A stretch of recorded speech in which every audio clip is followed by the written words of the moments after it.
Does the president-elect intend to break with one China policy? Well, I think the conversation that happened this week with the president of Taiwan was a courtesy call.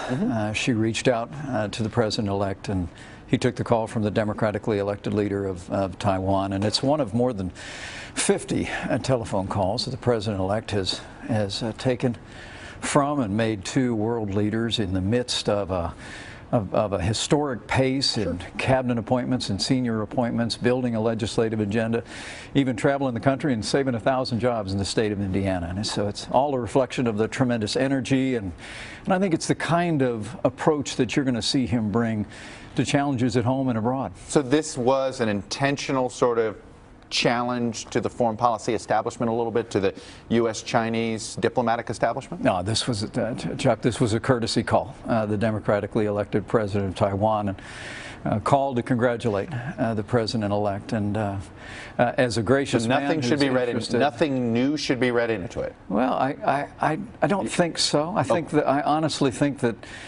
what world leaders are finding, those that have reached out to the president-elect, those that I've talked to several dozen world leaders. I spoke to King Abdullah just yesterday, and I think there is a great sense of enthusiasm and optimism around the world, because they're encountering in President-elect Donald Trump a strong leader. Chinese government's very upset about this. With broad shoulders, who's going to advance America's interest, but he's also going to be engaging the world on behalf of America. I understand. The Chinese government's very upset about this.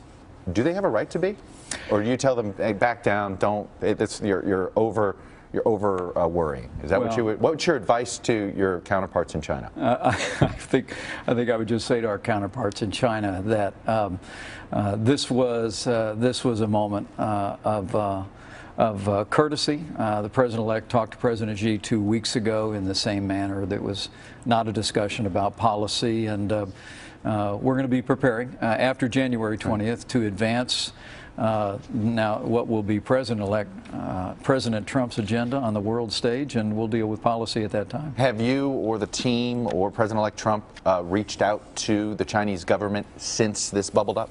Officially yet? Not to my knowledge. Okay.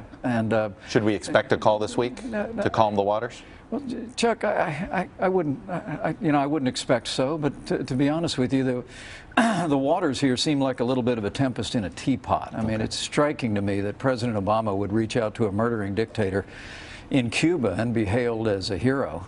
And President-elect Donald Trump takes a courtesy call from the democratically elected president of Taiwan, and it becomes something of a thing in the media. I think most Americans, and frankly most leaders around the world, know this for what it was, and it's all part and parcel. I think you're going to see in a President Donald Trump a willingness to engage the world, but engage the world on America's terms. Hey, NBC News fans, thanks for checking out our YouTube channel. Subscribe by clicking on that button down here, and then click on any of the videos over here to watch the latest interviews, show highlights, and digital exclusives.